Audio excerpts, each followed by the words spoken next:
It's bedtime story time! Learn to love to read with Dr. Marcela Frausto every Wednesday night at 7 p.m. on Facebook Live.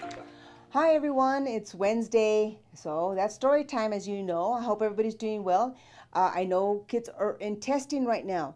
We got the STAR testing. Kiddos, don't stress out. That just makes you more stressed out about the test, okay?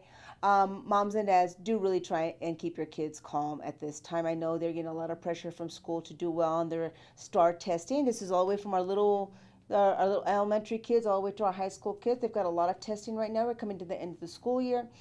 You know, reassure them that they know their stuff. If they've been doing well in school, this is just one other little thing they have to take. But make sure your kids are eating well, getting good sleep, and this is something you've probably been doing all year long. It's hard. We're at the last few weeks of the school year, so it's kind of a struggle right now. I know it's a push, but we got to get these kiddos through our exams. So don't stress out. We're going to read a little book today. Hopefully that'll kind of give you a little bit of a break. But before we get into the book, I do want to address a little bit about the formula shortage. I had a few families call asking us, what do? We can't find formula. As you know, we did have a recall on formula about a month or so ago for some contamination. So that put our supply in jeopardy because they removed large groups, and the company in Michigan that was producing the formula is on hold. So we have no new formula coming out. The other companies that are producing formula are having to kind of crank up their supply, but supply is the demand is very high, but the supply is very low. So families are wondering, what do? We're running out of formula. One of the first things you don't want to do, don't dilute your formula. If the formula is supposed to be 1 scoop of formula to 2 ounces of water, you have to create a bottle of 1 scoop of formula to 2 ounces of water. You cannot dilute the formula to make it last longer. Okay, that can be dangerous. You're altering the electrolytes within the formula, and this could be problematic for your child. It's too much free water because you're giving water. But we won't go into the chemistry of it, the background of it, but the physiology of it can alter your child's electrolytes. So you don't want to dilute the formula. Now, what do? I get this brand of formula. I get this brand of formula. Whatever you can get, you can give, as long as it's appropriate for infants and you prepare it in the correct manner. If your child is usually on a regular, milk-based formula and you have available soy formula, that's okay. You can give your child the soy formula. Okay, you can do that. You can use generics. Generic formulas are perfectly fine. Some of Target, Walmart, some of these places you can find some online. I know it's very expensive. It's economics, right? Supply and demand. There's a high demand and our supply is low. So we can use what we have available to us. But as long as it's geared towards infants. So if you want to use the generic is perfectly fine. Just prepare it accordingly. Now, Walmart's, the biggest chain stores too, have a tendency, you would think they have a larger supply, but that's where most people go to get their formula. You may want to try some of the local, little pharmacies. They may have some formula on hand, maybe not as large as what you would expect at the big chains, but they may have formula. If you're on WIC, you may be able to contact them. They can give you a contact. Now, on occasion, we do get formula here at the office. Unfortunately, the formula that I had in stock was part of the contaminated lot, so we have removed all of that and we have no formula. I apologize for that. We do try to help families out when we have it as a courtesy. When we have formula, we'll give you formula. We'll try and give you a can or two, but we don't have that available to us at this time, and I apologize for that. But if you're on WIC, they can give you some ideas. There's some smaller grocers. Some of them may have some of the formulas. So we're gonna have to be a little bit more kind of creative, get online, and to find some formula. We got to, but we just cannot dilute the formula. Don't try and say, well, I'm going to substitute the toddler formula for my 6-month-old. That's not appropriate formula. So we have to use what's appropriate for the child. And it's okay if it's plant-based, if it's the milk-based. As long as it's appropriate for their age, you can use it. So keep that in mind, please, with the formula. I'm sure, I was reading, there was an article that I think they're trying to figure out a solution. The FDA is trying to figure out a solution so we can improve the the supply formula. So that's something to keep in mind. All right, so let's get into our little story today. It's from the public library. I'll pass it over to the library. The Feel Good Book by Todd Parr. Let's see what this book's all about. All right, the Feel Good Book. Giving a great big hug feels good. Eating carrots with a bunny feels good. Getting tickled feels good. Like a puppy dog. Taking a bubble bath feels good.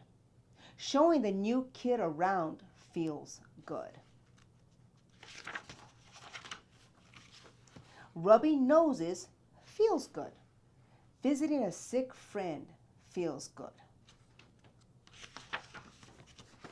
Crying when you're sad feels good. Laughing out loud feels good.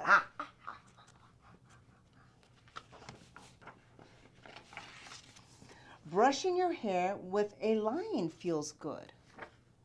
Catching snowflakes on your tongue feels good. Reading a book under a tree feels good. Watching your grandma and grandpa dance feels good. Having a ladybug land on your hand feels good. Sharing your treats feels good. See? Kitty cat and puppy dog are sharing treats. Waiting for the tooth fairy feels good. Saying I love you in sign language feels good. Playing under the sprinkler feels good. Making a new friend feels good. A pig and a skunk. Making sounds like a monkey feels good. Seeing fireflies outside your window feels good. Letting a kitten lick your fingers feels good. I don't know about that one, but all right. Brushing your teeth with strawberry toothpaste feels good. Brushing your teeth in general feels good, so we got to continue to do that. Learning how to count to 8 with a spider feels good. 8 legs. Giving somebody something special feels good.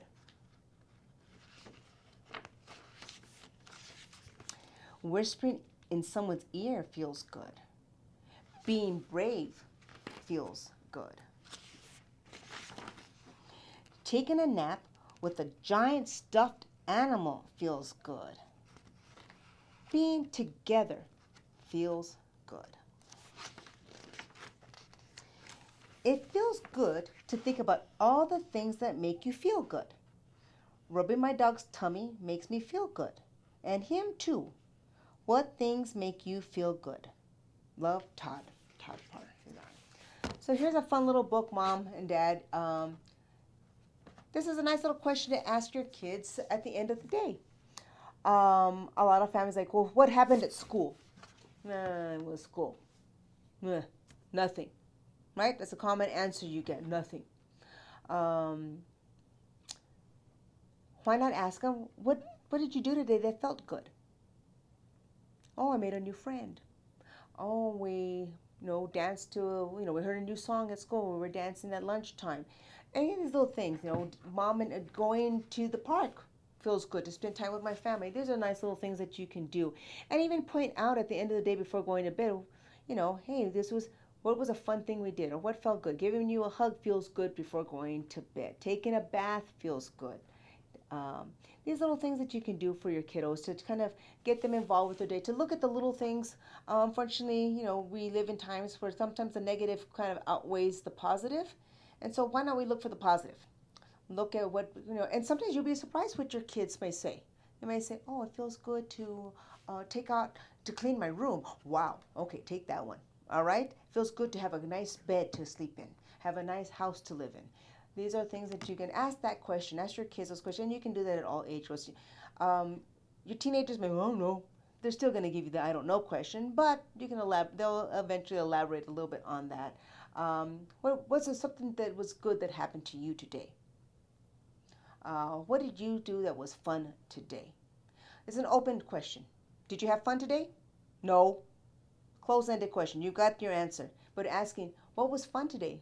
What made you feel good today? Well, dinner was pretty good, Mom. It was good. All right, take it. You got that from your teenager, but you can ask those open-end questions. But this is a nice little book, and maybe your kiddos can point out other things that they enjoy, or just like, hey, I like when I play with my dog, and I have to share my treats, and brushing my teeth, all these little things. So this is a nice little book. It's a short but sweet little book that you can share with your kiddos, so you can find out what they enjoy in their day. Ask even the little ones. The little ones will have something to say about what was good in their day, what they enjoyed. So you can always end the day on a positive note. That way, instead of you yelling at your kids to go to bed, turn off the lights, get off the computer, turn off the TV, what was good today? So everybody can go to sleep in a positive state of mind. All right? Save this video so you can share this, look at it later on. And let us know what you guys enjoy. What did you have fun today doing? What feels good? What do you like to do? Let us know.